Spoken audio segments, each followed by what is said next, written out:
Our marriage was on the verge of divorce, but suddenly my wife surprised me by booking a solo trip to Paris without telling me. When I confronted her, she said, "You never noticed I was dying inside." I cried, packed my bags, and whispered, "Then I'm coming with you even if it's too late." The airport clerk looked at me and said, "Sir, your wife upgraded to first class. Alone. My name's Colby Madsen. I'm 47 years old. I live in a modest two-story house just outside of Madison, Wisconsin, in a neighborhood that's a little too quiet since the kids started leaving for college. The kind of street where everyone waves, but no one really talks, unless it's about lawn care or how much snow we got last winter. I've been married to Brenna for 22 years. We met back in college. She was a studio art major with paint always on her hands, and I was learning woodworking from an old-school shop professor who used to throw tools when you messed up a measurement. She'd sketch in her notebook while I sanded down tabletops. We were different. She was all instinct and color, and I was straight lines and structure. But it worked. At least for a long time, it did. We have 2 kids. Travis is 19, off at Purdue doing something with mechanical engineering. Smart kid. Quiet. Ellie's 16, still at home, always with her headphones in, always rolling her eyes. Teenager things. We've got a black lab named Baxter who's a walking stomach and an expert at stealing socks from the laundry. On the surface, I had the kind of life people call good. A steady business, roof over our heads, 2 kids doing okay, and a marriage that looked fine from the outside. But looking back now, I see it. I see all the cracks I didn't pay attention to. The little things that weren't little. The silence that got heavier year after year. It started on a Tuesday in November. I remember the weather, gray, cold, the kind of chill that makes your fingers sting the minute you step outside. I had just finished installing custom shelving for a couple in Middleton. Fancy lake house. The kind of place where the floors feel too perfect to walk on. I was tired. My back was killing me, my knees were stiff, and I just wanted to go home, kick off my boots, and eat something hot. When I walked into the house, the lights were low. The kitchen smelled like garlic and broth. Brenna was standing by the stove, her hair tied up messily like she always did when she didn't feel like trying. She had a wooden spoon in one hand, stirring slowly. She didn't turn when she heard me come in. "Hey," I said, my voice echoing more than it should have in our too quiet house. "Smells good." "It's soup," she said, not looking at me. I dropped my keys in the ceramic bowl by the door like I always did. There were bills on the counter, a grocery list scribbled on a yellow sticky note, and a couple of unpaid invoices I hadn't gotten around to yet. Nothing unusual. Nothing that said my life was about to unravel. "How was your day?" I asked, grabbing a glass of water. She wiped her hands on a towel, turned to face me, and I saw it. Her eyes were red. Not puffy like she'd just cried, but tired. Heavy, like someone who hadn't really slept in a while. She didn't have her wedding ring on. That's when I should have known. "I'm going to Paris," she said flatly. I let out a small laugh, thought it was a joke. "Yeah? Since when?" "I leave Thursday." The room stopped moving. I stared at her, not even understanding the words at first. "What are you talking about?" "I booked it last week. 10 days. Just me."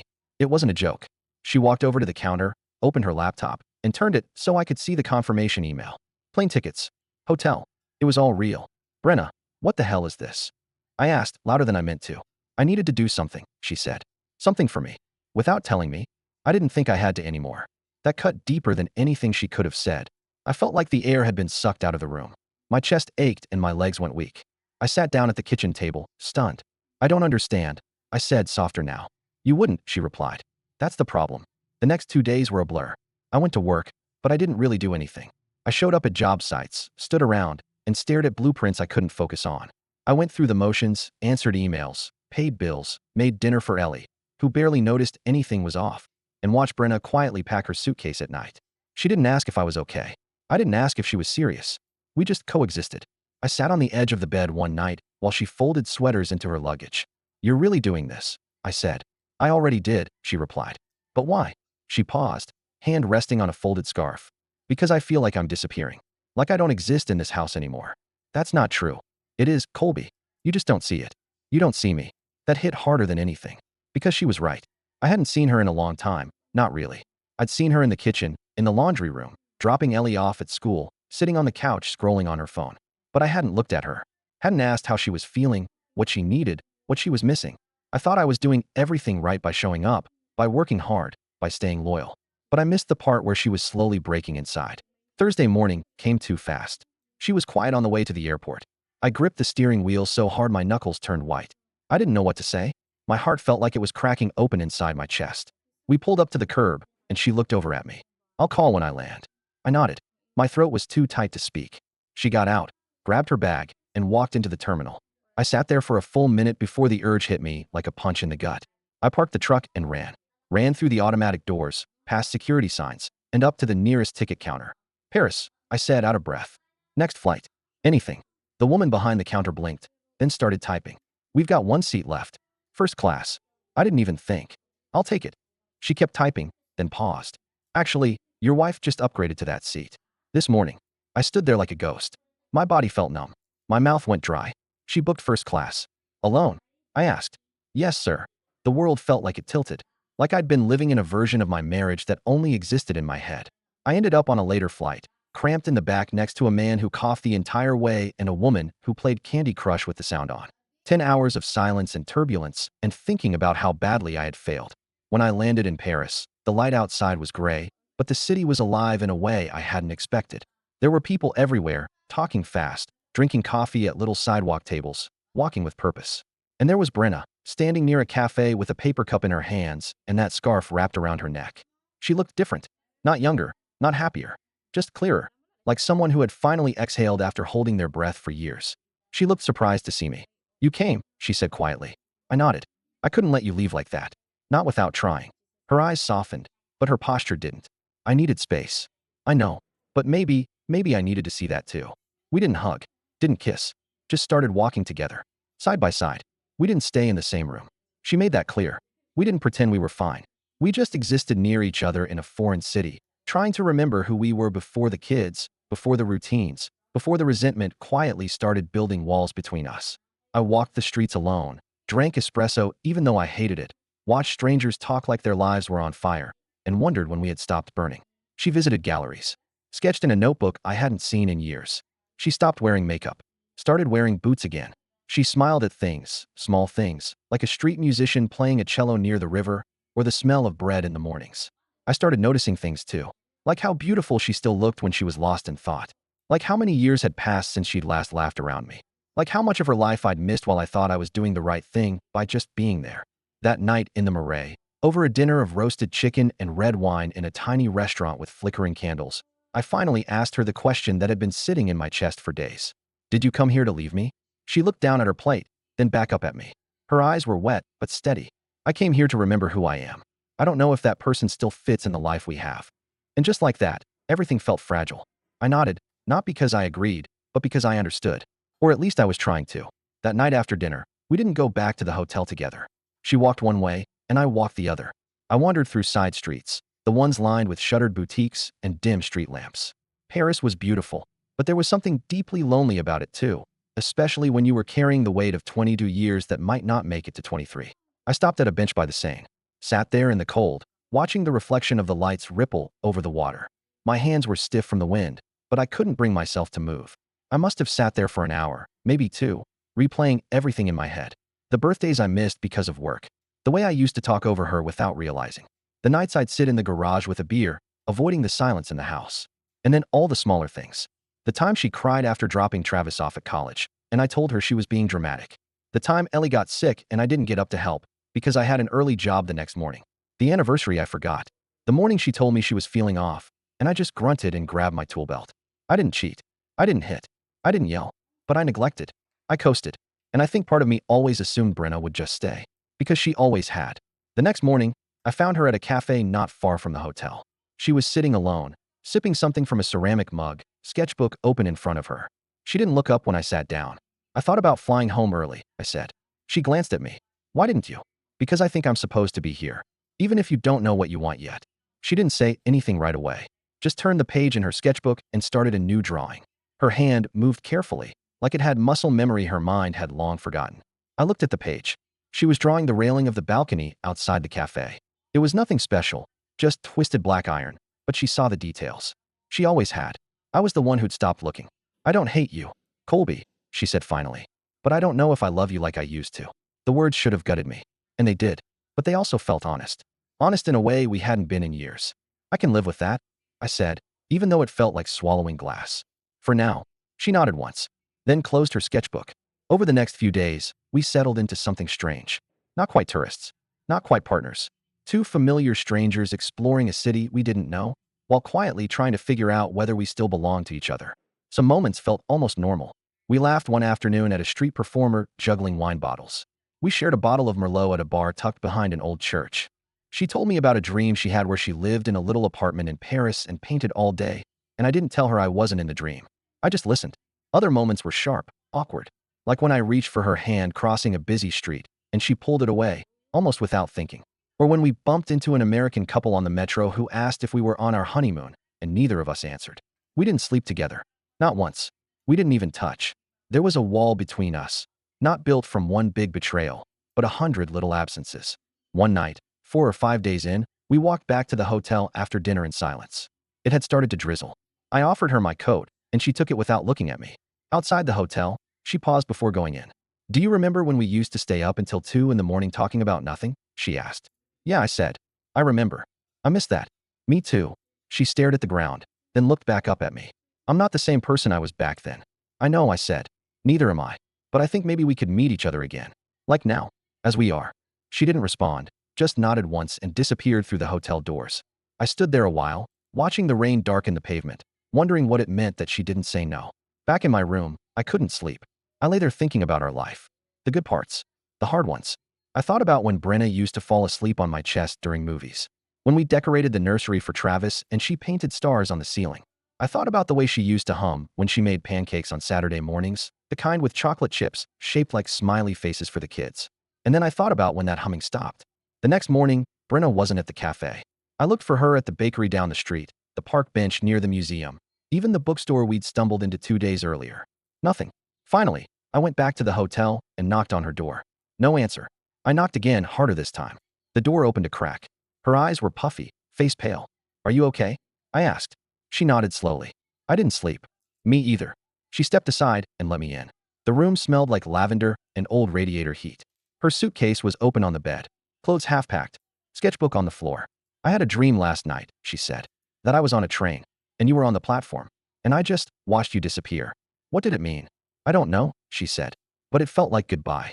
I sat on the edge of the bed, unsure what to say. My heart was pounding. "I don't want that to be us," I said quietly. She didn't look at me, just stared at the wall. What if it already is? The room felt impossibly small, like it couldn't hold all the weight between us. "I know I haven't been what you needed," I said. "I know I stopped showing up in the ways that mattered." She turned then, finally. Her voice cracked. "I was lonely.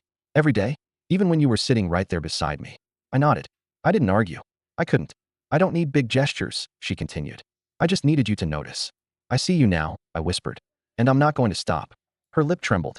She sat down next to me. Not touching, but close. "I don't know what happens when we go home," she said. "I don't either," I admitted.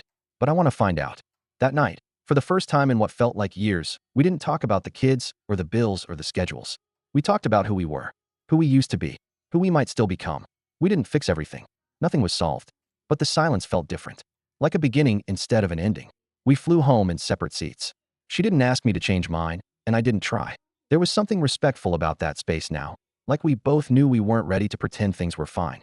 We were cautiously circling each other, like two people who had found the edge of a cliff and weren't sure if they were going to jump together or just walk away. Paris hadn't fixed us, but it had shaken us hard enough that we couldn't go back to the way things were. Back in Wisconsin, the snow had started to fall. The familiar crunch of it underfoot, the frozen windshield wipers, the small talk at the hardware store, none of it felt the same. Something had cracked open inside me during those 10 days abroad, and I couldn't put it back. Neither could she. We settled into a strange rhythm. Brenna slept in the guest room, said she needed time to hear herself think. Ellie didn't ask questions. Maybe she sensed the shift. Maybe she was too busy with finals and friends to notice. Either way, Brenna and I played the part of two mature adults figuring it out, which is what we told people when they asked. But under the surface, things were shifting. She started seeing a therapist, started painting again. Sometimes she'd disappear for hours with her sketchbook and return with paint on her hands. I'd watch her quietly from the kitchen table, wondering if I was looking at a woman who was slowly healing or slowly leaving. And then, one night in January, I found the email. It wasn't snooping. Not really. We share a family computer in the kitchen, and she had left her Gmail open. I was going to log into the utility account to pay a bill when I saw a subject line that made my stomach drop. Paris weekend. You're incredible. I clicked it. The thread was short, but it was all I needed to see. A back and forth with someone named Adric. Some French guy she met at a gallery. Apparently, they'd shared more than coffee. It wasn't a full-blown affair. Not from what I read. But there was intimacy. Words like electric and connection and undeniable. And worse, confessions. Confessions about me. About our marriage. About how he made her feel seen. I stared at the screen for a long time. My hands were cold. My heart beat in my throat. And just like that, the weight shifted. I wasn't angry the way I thought I'd be. I was awake. Because for the first time in years, I saw things clearly. I had spent the last 2 months carrying the guilt of everything I hadn't done, everything I failed to notice, every conversation I didn't have. But this was something else. This was betrayal. I didn't confront her that night. I waited.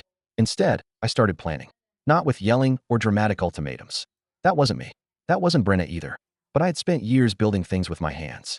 Patiently, quietly, thoughtfully. I knew how to take something broken and turn it into something new. And now, it was time to build something else, my exit. Over the next 6 weeks, I called a lawyer. I opened a separate checking account. I restructured my business so I had full control of the financials. I pulled out old receipts and tax returns and documented everything I'd paid into the house, the college funds, the renovations I did myself without charging a dime. I made a case so clean it could have passed for a blueprint. Then I went to Travis's winter break hockey game with Brenna, cheered with her in the bleachers, and smiled when Ellie passed her driving test. I played the part of the reformed husband, the attentive man, the steady guy. I gave her nothing to suspect, because I wanted her to feel safe before I showed her I had been paying attention, too. The morning I told her, it was calm. I made coffee. She was sitting at the table scrolling through her phone. I talked to a lawyer, I said. She looked up slowly. What? I think we should separate. I've already drawn up the paperwork. You'll be served formally next week, but I wanted to say it face to face. She blinked. Wait, are you serious? I nodded. I am. She set her phone down. You said you wanted to try. I did. But I also said I wasn't going to stop seeing you. And I saw you. I saw the emails. Her face drained of color. I didn't sleep with him, she said quickly. It wasn't, I know, I cut in.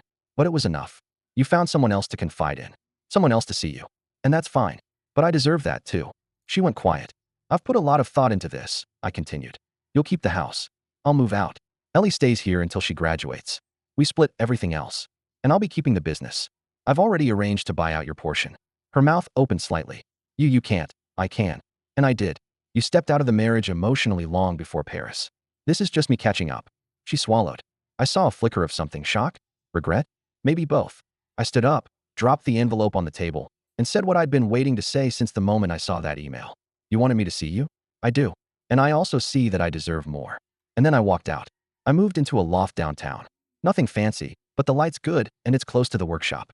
I put up some shelves I've been meaning to build for years. Got a dog that's way too hyper and chews on everything. Signed up for a cooking class. It's mostly single women and divorced dads trying to impress someone. I'm not trying to impress anyone. I'm just tired of frozen pizza. Ellie comes by on weekends.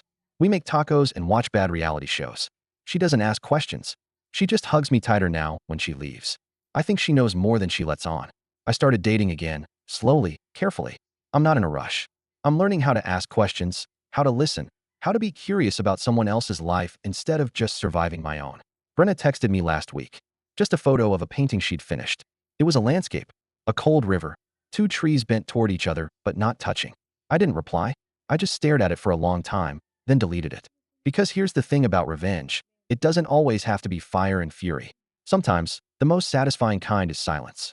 Distance. Growth. A life rebuilt without them in it. She thought I'd chase her to Paris and beg her to stay. But I only needed to go once, to wake up. She wanted to be seen. And now she is. Just from a distance she never expected.